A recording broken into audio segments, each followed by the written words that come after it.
এখানে বলা হয়েছে একটা উদ্দীপক দেয়া আছে, মৌল দেয়া আছে দুইটা, এ এবং ডি, পর্যায়ে চতুর্থ এবং দ্বিতীয় বলা হয়েছে, এবং শ্রেণী আছে 8 এবং 16। গ নাম্বার বলছে D2 এর বন্ধন গঠন ব্যাখ্যা করো। আমি যে 4টা সৃজনশীল আছে এই 4টা সৃজনশীলের রিলেটেড, অর্থাৎ এইটার সাথে আরও রিলেটেড কি প্রশ্ন আসতে পারে সেটাও তোদের আমি দেখাই দেব, যে কারণে এই অধ্যায়টা হতে চলেছে এই অধ্যায়ের পুরো A to Z, অর্থাৎ কোনো কিছু বাকি থাকছে না। তো দেখ, D2 এর বন্ধন গঠন ব্যাখ্যা করো। প্রথমে তোর D2 কি সেটা জানতে হবে। ডি যে মৌলটা রয়েছে সেটা পর্যায়ে দ্বিতীয় পর্যায়ে এবং শ্রেণী রয়েছে 16 নম্বর শ্রেণীতে। তো দ্বিতীয় পর্যায়ে এবং 16 নম্বর শ্রেণীতে পর্যায় সারণীটা খোল, দেখ এই মৌলটার নাম হচ্ছে অক্সিজেন। তো অক্সিজেন D2। তো আমরা যখন প্রথম প্রশ্নটা সলভ করতে যাব, দেখ এখানে একের গ নাম্বার, একের গ। তো এইখানে আমাকে যে বলেছে ডিজি যে মৌলটা রয়েছে সেই ডি মৌলটা আর কেউ না, আমাদের অক্সিজেন বাবাজি। তো এই অক্সিজেনটা আমরা যে বন্ধন গঠন করে এটা হচ্ছে কিন্তু পরমাণু, হ্যাঁ পরমাণু। এই যখন অণু আকারে থাকে তখন এটা কি O2 হয়ে যায়, এটা হচ্ছে অক্সিজেন অণু। তো এই অক্সিজেন অণুটা কিভাবে গঠিত হয়েছে সেটা আমাদের দেখাইতে হবে। তো তোরা জানিস যে পরমাণু সাধারণত বন্ধন গঠন দুই প্রক্রিয়ায় হয়, একটা হচ্ছে আয়নিক আর একটা হচ্ছে সমযোজী। তো এইটা সমযোজী বন্ধন গঠন করে, অর্থাৎ তোকে সমযোজী বন্ধন কীভাবে গঠিত হয় সেটা জানতে হবে। তো আমি অক্সিজেন এটা দেখাই দেবো, বাকিগুলো তুই সেম জিনিস অনেক কিছু পাবি। দেখ অক্সিজেনের মতো কে আছে, নাইট্রোজেন আছে, ফ্লোরিন আছে, হ্যাঁ এরকম আছে, সালফার আছে, যাই হোক না কেন সালফার একটু ডিফারেন্স আছে। তো এইগুলো আর কি পরীক্ষায় সাধারণত নাইট্রোজেনে কোনো বার চলে আসছে, হ্যাঁ ফ্লোরিন কোনো বার আসছে, বা ক্লোরিন হতে পারে, বা হাইড্রোজেন হতে পারে। হ্যাঁ তুই যদি অক্সিজেনটা ঠিকঠাক মতো বুঝিস তাহলে এগুলো কি, এগুলো তোর কাছে পানি হয়ে যাবে। হ্যাঁ তো তাহলে দেখ অক্সিজেনটা, তো সর্বপ্রথম দেখ আমাদের এটা কি আছে, আমরা একটু লিখি। এখানে আমরা লিখব যে অক্সিজেন অণু সমযোজী বন্ধনের মাধ্যমে যুক্ত আছে,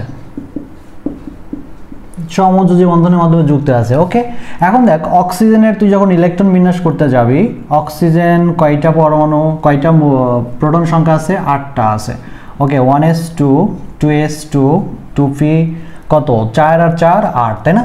তো এইটা আমরা কি করব, একটু ভেঙে চুরে লিখবো। পি অরবিটালকে সাব অরবিটাল কয়টা ভাঙা যায়, 2px 2py 2pz। দেখ এই যে দুইটা একটা। তো এই যে অক্সিজেন পরমাণু আছে, এই যে শেষ কক্ষপথ, এই টোটাল শেষ কক্ষপথটা আমাদের দেখতে হয়। তো শেষ কক্ষপথে দেখ জোড় ইলেকট্রন আছে কয়টা, একটা দুইটা, এখানে একটা এক জোড়া আছে, এখানে একটা এক জোড়া আছে, এই দুইটা আছে সিঙ্গেল ইলেকট্রন। তো সর্বমোট এদের ইলেকট্রন আছে কয়টা, 6টা আছে। তার মানে আরো 2টার অভাব বোধ করছে ওরা। পৃথিবীর যত মৌল আছে সবার একই ধান্দা থাকে নিষ্ক্রিয় গ্যাসের মতো ইলেকট্রন বিন্যাস অর্জন করা। একমাত্র নিষ্ক্রিয় গ্যাসই আছে যাদের ইলেকট্রন দেয়া নেয়া কোনোটাই করতে মন চায় না, অর্থাৎ এরা একদম অভাব নাই। কিন্তু বাকি 118টা মৌলের মধ্যে তুই যদি নিষ্ক্রিয় গ্যাস 7টা বাদ দিস তাহলে কত থাকে, 111টা মৌল। 111টা মৌলেরই ধান্দা থাকে নিষ্ক্রিয় গ্যাসের মতো কোনো একটা ভাবে ইলেকট্রন বিন্যাস অর্জন করা। এই জন্য ওরা যখন যৌগ গঠন করে তখন তারা নিষ্ক্রিয় গ্যাসের মতো হতে চায়। তো অক্সিজেন, যেখানে অক্সিজেনও কি তার 2টা ইলেকট্রন কম আছে, যে কারণে সেও কি করবে, নিষ্ক্রিয় গ্যাসের মতো ইলেকট্রন বিন্যাস অর্জন করতে চাইবে। তো সে কি করবে, এখন অক্সিজেন যখন 2টা অক্সিজেন পাশাপাশি আসে, ধর আরেকটা অক্সিজেনের ইলেকট্রন বিন্যাস আমি যদি এখানে আঁকাই, 1s2 2s2 2px 2py 2pz, এখানে 2টা আছে, এখানে একটা। তো দেখ এই যে ইলেকট্রন বিন্যাস আছে, যখন এদের তো কোনো সমস্যা নাই, যারা কাপল আছে একাধিক 2জন করে আছে তাদের ইলেকট্রন নেওয়ার দরকার নাই, তাদের কোনো প্রবলেম নাই। কিন্তু সমস্যা বাদে যারা সিঙ্গেল আছে, তো তখন কি করে এরা, এই যে একটা করে ইলেকট্রন আছে, এই একটা করে ইলেকট্রন কি করে, ও ওকে দেয়, হ্যাঁ এখানে ও ওকে দেয়, এইভাবে ওরা এক জোড়া ইলেকট্রন, তখন এই 2টা ইলেকট্রন কি করে, এও নেয়, এই 2টা ইলেকট্রন এও নেয়। এইভাবে কি করে ওরা একটা বন্ধনের মাধ্যমে, অর্থাৎ ইলেকট্রন শেয়ারের মাধ্যমে বন্ধনটা গঠন করে। এই জন্যই সমযোজী বন্ধনের সংজ্ঞায় বলা হয় যে ইলেকট্রন শেয়ারের মাধ্যমে যে বন্ধনটা গঠিত হয় তাকে সমযোজী বন্ধন বলে। আরেকটু ভালো করে যদি আমি বলি যে অধাতুর মধ্যে ইলেকট্রন শেয়ারের মাধ্যমে যে বন্ধনটা গঠিত হয় তাকে বলা হয় সমযোজী বন্ধন। তো দেখ এখানে অক্সিজেন কি একটা অধাতু, এই অধাতুটা কি করছে, ইলেকট্রন শেয়ার করছে, ইলেকট্রন শেয়ারের মাধ্যমে বন্ধন গঠন করছে। তো এখন কিভাবে বন্ধন গঠন করছে তার ডায়াগ্রামটা আমাদের আঁকাতে হবে। তো কিভাবে আমরা আঁকাইতে পারি, আমি অক্সিজেনের যদি আমি একটা ডায়াগ্রাম আঁকাই, তো প্রথম কক্ষপথে ইলেকট্রন আছে কয়টা, দুইটা, এই যে প্রথম কক্ষপথ, এরপরেই কি আছে দ্বিতীয় কক্ষপথ, না আমি একটু বড় করে আঁকাই, এটা দ্বিতীয় কক্ষপথ। তাহলে এই কক্ষপথে ইলেকট্রন আছে দুইটা, এই কক্ষপথে ইলেকট্রন আছে দেখ এখানে আছে, এখানে ধরলাম হচ্ছে দুইটা আছে, তারপর এখানে আছে হচ্ছে দুইটা, এখানে দুইটা আছে, তাহলে 2 2 4, আর এই দুইটা সিঙ্গেল আছে, এখানে একটা আছে এখানে একটা আছে, সিঙ্গেল আছে। আচ্ছা এটা হচ্ছে আমার একটা অক্সিজেন। আচ্ছা আর একটা অক্সিজেন দেখ এই পাশে আমি যদি আঁকাই, এই পাশে যদি আঁকাই, তো এর প্রথম যে কক্ষপথটা আছে সেই কক্ষপথে ইলেকট্রন কয়টা আছে, এটা প্রথম কক্ষপথে আছে দুইটা ইলেকট্রন। পরের যে কক্ষপথটা আছে, পরের কক্ষপথটা যদি আমি একটু এইভাবে দেই, এই যে, তো এখানে কয়টা ইলেকট্রন আছে, দুইটা ইলেকট্রন আছে। আচ্ছা তো দুইটা ইলেকট্রন কোথায় আছে, আমি ধরলাম যে এখানে একটা ইলেকট্রন আছে, এখানে একটা ইলেকট্রন আছে। আচ্ছা আর বাকি কয়টা করে ইলেকট্রন আছে, আরও 2 জোড়া ইলেকট্রন আছে, এখানে দুইটা, এখানে দুইটা, তাহলে 1 2 3 4 5 6, দেখ 6টা ইলেকট্রন আছে শেষ কক্ষপথে, টোটাল 6টা ইলেকট্রন আছে। এখানে কয়টা ইলেকট্রন আছে, 1 2 3 4 5 6, 6টা ইলেকট্রন আছে। তো এখানে যে ঘটনাটা ঘটছে সেটাই হচ্ছে বিষয়, দেখ। আচ্ছা এইখানে এই দুইটা ইলেকট্রন আমি একটু এইখানে না, আমি একটু এইখানে দেব, হ্যাঁ এইখানে। আচ্ছা এইবার আমি একটা জিনিস দেখি, দেখ, আর এই যে ইলেকট্রনটা আছে, এটা আমি এখানে দিব, কেন করতেছি একটু পরেই বুঝতে পারবি, এইটা এখানে দিব, তাহলে একটু ভালো হবে আর কি। আচ্ছা এবার খেয়াল কর, এই যে অক্সিজেনটা পরমাণুটা আছে, এখানে আরেকটা অক্সিজেন পরমাণু আছে, তাই না, এই দুইটা অক্সিজেন পরমাণু আছে, এই অক্সিজেন পরমাণু শেষ কক্ষপথে কয়টা ইলেকট্রন এখন আছে দেখতো, 1 2 3 4 5 6, এই যে ভেতরে 7 8, 8টা ইলেকট্রন আছে না, তাহলে এর কি অষ্টক পূর্ণ হয়ে গেছে। আবার এই অক্সিজেনের ক্ষেত্রে 1 2 3 4 5 6, যে 7 8 ভেতরেই আছে না, 8টা অষ্টক পূর্ণ হয়ে গেছে। তাহলে প্রত্যেকটা অক্সিজেন পরমাণু নিষ্ক্রিয় গ্যাসের মতো হয়ে গেছে, তার পার্শ্ববর্তী যে নিষ্ক্রিয় গ্যাস অর্থাৎ নিয়নের ইলেকট্রন বিন্যাস অর্জন করেছে, যে কারণে এই দুইটা মিলে এখন সে এখন আর পরমাণু নাই, সে এখন হয়ে গেছে কি অক্সিজেন অণু। এইভাবে হচ্ছে সমযোজী যৌগ, সমযোজী বন্ধনগুলো গঠিত হয়। অর্থাৎ এরা কি করে, ইলেকট্রন শেয়ার করে, সমান সংখ্যক ইলেকট্রন শেয়ার করে, এই যতগুলো দেবে এও ততগুলো দেবে, তারপরেই তারা কি করবে, একটা বন্ধন গঠন করবে, যে বন্ধনকে বলা হয় সমযোজী বন্ধন। যখন তুই নাইট্রোজেন, ফ্লোরিন, ক্লোরিন, হাইড্রোজেন এইরকম মৌলদের এইরকম সমযোজী বন্ধন দেখাবি, সেক্ষেত্রেও তোকে এইভাবেই দেখাইতে হবে, একটার সাথে আরেকটা লাগিয়ে দেখাবি যে 8টা করে ইলেকট্রন সবার হয়ে গেছে। শুধুমাত্র হাইড্রোজেনের ক্ষেত্রে 2টা ইলেকট্রন হবে, হিলিয়ামের মতো ইলেকট্রন অর্জন করবে, বাকি সবগুলোর ক্ষেত্রেই 8টা করে ইলেকট্রন অর্জন করবে। তো আমার মনে হয় এই প্রশ্নটা যদি আসে তোরা পারবি, কোনো সমস্যা নেই। 1 ঘ নম্বরে বলছে এ মৌলটি ডি এর সাথে বন্ধন গঠনে একাধিক যোজনী প্রদর্শন করে, ব্যাখ্যা করো। এখানে একটা প্রশ্ন আছে, একাধিক যোজনী প্রদর্শন করে। কিছু কিছু মৌল আছে যারা যোজনী একাধিক হয়, তার মধ্যে ফসফরাস আছে 3 5, তার মধ্যে কপার আছে 1ও হয় 2ও হয়, তার মধ্যে আয়রন আছে 2ও হয় 3ও হয়। তো এরকম কিছু মৌল আছে যারা একাধিক যোজনী প্রদর্শন করে। তো কেন একাধিক যোজনী প্রদর্শন করে, এখানে আমরা যে মৌলটা রয়েছে সেটা নিয়ে একটু দেখাই আগে। এ মৌলটি, এখানে এ মৌলটাকে সেটা আমরা আগে আইডেন্টিফাই করতে হবে। দেখ এই মৌলটার পর্যায় হচ্ছে 4র্থ শ্রেণী আছে 8, ইলেকট্রন বিন্যাস পর্যায় সারণী থেকে তোরা যদি দেখিস তাহলে দেখবি যে এই মৌলটা হচ্ছে আমাদের আর কেউ না, আয়রন, যার ল্যাটিন নাম হচ্ছে ফেরাম। তো এ কি করে, যখন ডি এর সাথে বন্ধন গঠন করে, দেখ ডি সমান আমরা জানি এটা কি অক্সিজেন। তো এর সাথে যখন বন্ধন গঠন করে তখন একাধিক যোজনী প্রদর্শন করে। কীরকম দেখ, সে দুইটি যৌগ সাধারণত গঠন করে, একটা হচ্ছে FeO একটা তৈরি করে, আর একটা তৈরি করে হচ্ছে FeO32। এইটা হচ্ছে ফেরাস অক্সাইড, এইটাকে বলা হচ্ছে ফেরাস অক্সাইড, আর এইটাকে বলা হয় ফেরিক অক্সাইড।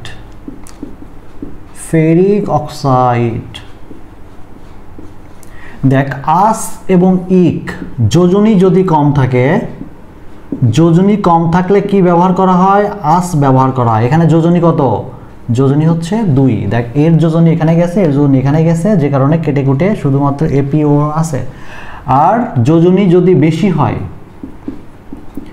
যোজনী যদি বেশি হয় সেক্ষেত্রে ইক ব্যবহার করা হয়, এই জন্য এটা ফেরিক হয়ে গেছে। এবং এর যোজনী কত?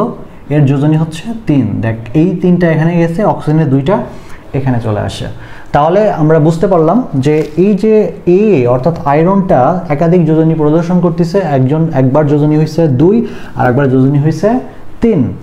আচ্ছা, এখন কেন এটা প্রদর্শন করছে, একাধিক যোজনী কেন প্রদর্শন করতেছে সেটা আমরা এখন একটু দেখব। দেখ, আয়রনের ইলেকট্রন বিন্যাস তোরা যদি করিস, আয়রনের ইলেকট্রন বিন্যাসের উপর আমার একটা খুবই সহজ ভিডিও আছে, যেটা তোরা এই ভিডিওর ডেসক্রিপশন বক্সে পেয়ে যাবি, যার মাধ্যমে তুই 118 যে মৌল আছে ওয়ানোসন, তারও ইলেকট্রন বিন্যাস 1 মিনিটের মধ্যে সেরে ফেলতে পারবি, তোরা দেখে নিতে পারিস। দেখ, ইলেকট্রন বিন্যাস এটার যেটা হয় 1s2 2s2 2p6 3s2 3p6 4s2 3d6, এটা হচ্ছে আমাদের আয়রনের ইলেকট্রন বিন্যাস।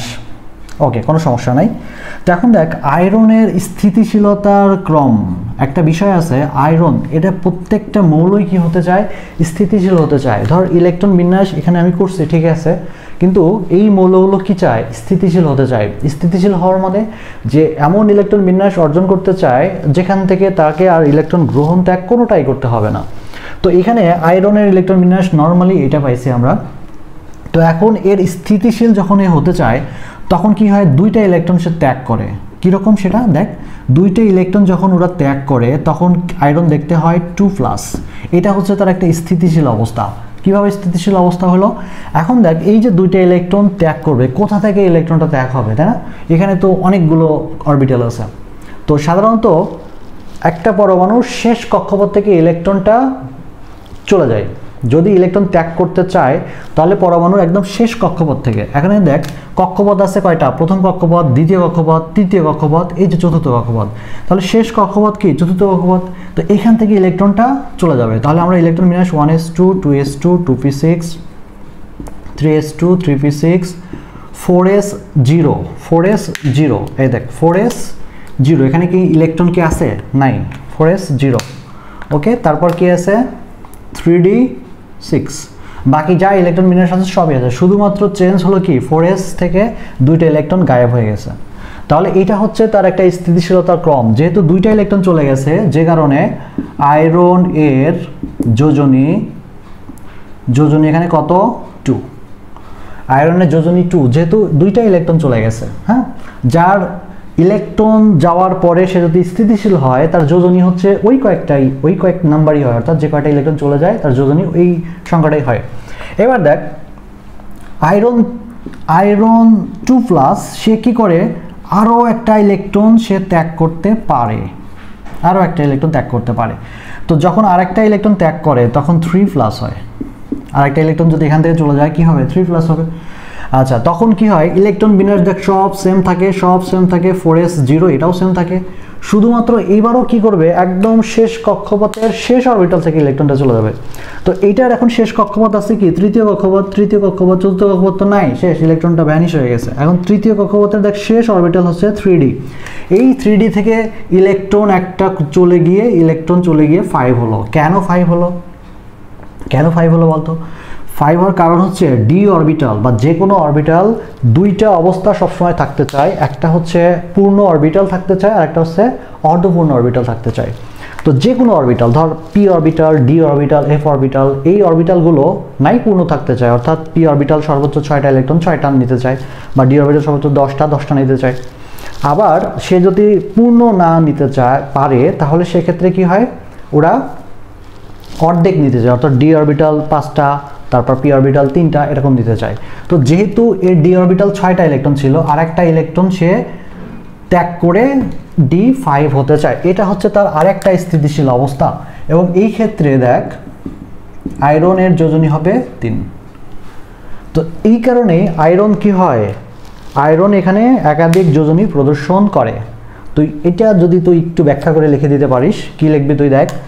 আমরা জানি যে আয়রনের যোজনী 2 হয় 3 হয়। কেন হয়? কারণ ইলেকট্রন বিন্যাস সূত্রে আমরা দেখতে পাচ্ছি যে আয়রন যখন 2টি ইলেকট্রন ত্যাগ করে তখন তার শেষ কক্ষপথ হতে 2টি ইলেকট্রন চলে যায় এবং 3d6 হয়। যেহেতু 3d6 আমরা জানি যে কোনো অরবিটাল পূর্ণ অথবা অর্ধপূর্ণ থাকতে চায়, তো যেহেতু ডি অরবিটাল অর্ধপূর্ণ রাখার জন্য সে আরও একটা ইলেকট্রন ত্যাগ করে, 3d5 হয়, যে কারণে এর যোজনীও 3 হয়। এ কারণে আয়রন একাধিক যোজনী প্রদর্শন করে। যেহেতু এর যোজনীর ডিফারেন্স, সেহেতু এইটা এবং এইটা 2টি যৌগ তৈরি করতে পারে এটার সাথে। তা আমার মনে হয় বিষয়টা তোদের ক্লিয়ার।